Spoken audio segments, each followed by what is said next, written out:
क्या होगा यदि हम सभी एक साथ सडनली वेजिटेरियन बन जाए? मांसाहारी को छोड़कर सभी जानवर जैसे गाय, बकरी, सुअर, मुर्गी आदि अपना स्वतंत्रता दिवस मनाने के लिए विशाल रैली का आयोजन करेंगे। शाकाहारी और मांसाहारी जानवरों के बीच वर्ल्ड वार शुरू हो जाएगा।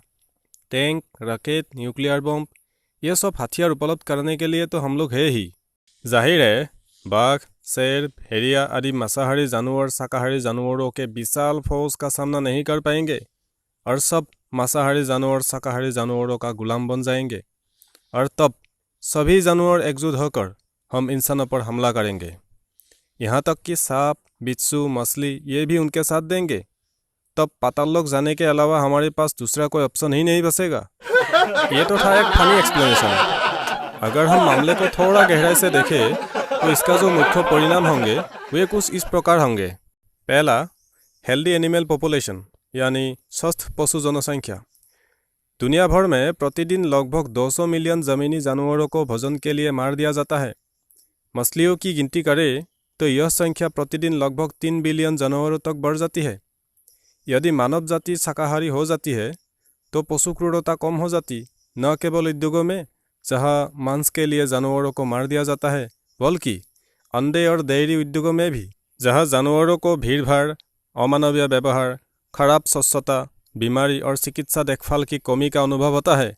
कुछ लोग सोचते हैं कि यदि हर कोई शाकाहारी बन जाता है तो भोजन के लिए पाले गए जानवर अनियंत्रित हो जाएंगे और ग्रह पर कब्जा कर लेंगे। हालांकि ये जानवर मानव उपभोग के लिए पाले गए हैं।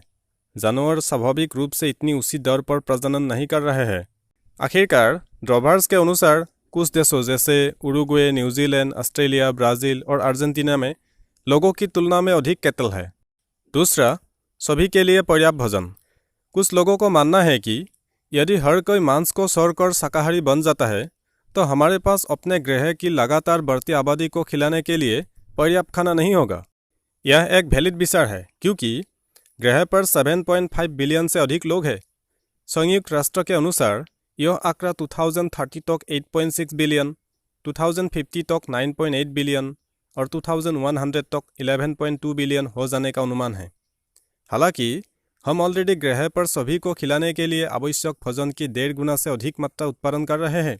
इसकी भारी मात्रा ज़रूरतमंद लोगों के बजाय भोजन प्रणाली में जानवरों को खिलाने में खर्च हो जाती है। द इंडिपेंडेंट के अनुसार विश्व में भूख के सबसे गंभीर मामलों को खत्म करने के लिए 40 मिलियन टन खाना की आवश्यकता होगी, लेकिन हर साल फैक्ट्री में रहने वाले जानवरों को लगभग उसका 20 गुना अधिक अनाज खिलाया जाता है। दुनिया का अधिकांश सेई, अल्फाल्फा और मक्का भी फार्म में पाले जाने जानवरों को खिलाया जाता है। जानवरों को यह खाद्य पदार्थ खिलाना कैलोरी के पर्सपेक्टिव से ज़रूरी नहीं है। 1 पाउंड पर्क पैदा करने के लिए लगभग 6 पाउंड अनाज लगता है। एक स्टडी में पाया गया है कि शाकाहारी फसलें भोजन के लिए जानवरों को पालने की तुलना में 1900% अधिक प्रोटीन पैदा करती है। तीसरा, प्रकृति का स्वस्थ विकास। पशु कृषि ही असंख्य पर्यावरणीय दबावों का प्रमुख कारण है।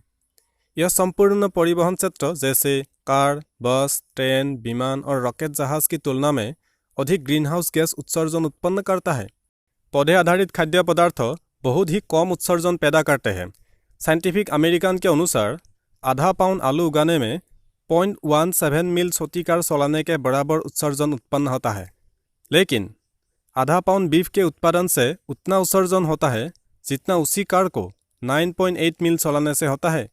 2016 में प्रकाशित एक रिपोर्ट के अनुसार यदि दुनिया शाकाहारी हो गई तो 2050 तक ग्रह के फूड रिलेटेड ग्रीनहाउस इमिशन में 70% की गिरावट आएगी।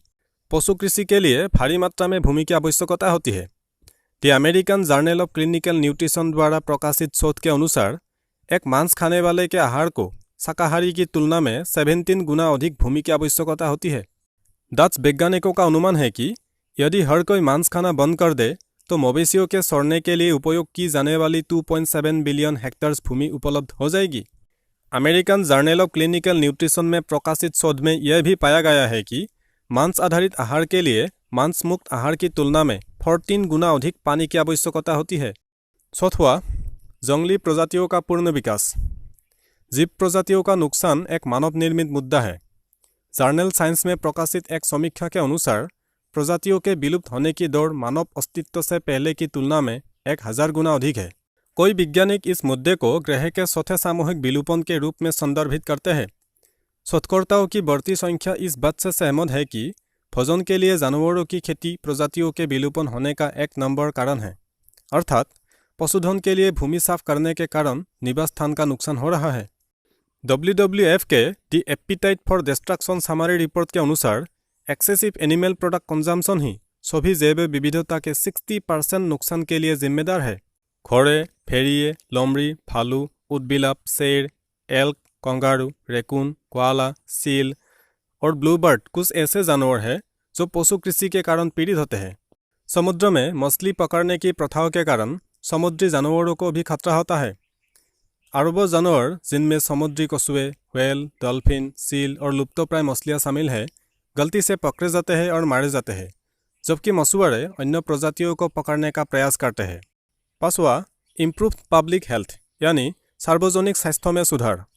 पशु उत्पादों से हटकर शाकाहारी भोजन की ओर बदलाव से सभी सार्वजनिक स्वास्थ्य को लाभ हो सकता है। यदि लोग पशु आधारित खाद्य पदार्थ नहीं खाते हैं तो कोलेस्टेरॉल और रक्तचाप कम हो सकता है, लोगों को बेहतर पाचन का अनुभव हो सकता है और बीमारी की दौड़ भी कम हो सकती है। डॉक्टरों का मानना है कि शाकाहारी आहार मृत्यु के 10 प्रमुख कारणों में से 8 को रोकने में मदद कर सकता है। रिसर्च में कहा गया है कि शाकाहारी की ओर ग्लोबल बदलाव के परिणाम स्वरूप प्रति वर्ष 8.1 मिलियन कम मौतें हो सकती है। The Oxford Martin programme on the future के study leader doctor Marco Springmann ने कहा, असंतुलित आहार जैसे फलों और सब्जियों में कम और लाल और प्रोसेस्ड मांस विश्व स्तर पर और अधिकांश क्षेत्रों में सबसे बड़े स्वास्थ्य बोझ के लिए जिम्मेदार है। और लास्ट में, शाकाहारी की ओर बदलाव से सरकारों और व्यक्तियों को पैसे बचाने के साथ साथ व्यक्तिगत स्वास्थ्य में सुधार करने में भी मदद मिल सकती है। डॉक्टर स्प्रिंगमैन के नेतृत्व में PNAS अध्ययन ने यह स्पष्ट किया है कि 8.1 मिलियन कम मौतें स्वास्थ्य देखभाल, अवैतनिक देखभाल और खोए हुए कार्य दिवसों पर हर साल लगभग 700 से 1000 बिलियन डॉलर बचाने में मदद कर सकती है। स्वास्थ्य संबंधी लागतों के साथ साथ पर्यावरण पर मांस के प्रभाव के कारण पैसा भी खर्च हो सकता है। जैसे कि ऊपर में बताया गया है, अगर ग्लोबल स्तर पर शाकाहारी आहार की ओर बदलाव होता है तो 2050 में भोजन संबंधी इमिशन में 70% की गिरावट आएगी। ऑक्सफोर्ड यूनिवर्सिटी के अध्ययन के लेखकों ने कहा कि इमिशन में इस गिरावट के परिणाम स्वरूप लगभग 440 बिलियन स्टार्लिंग की बचत हो सकती है।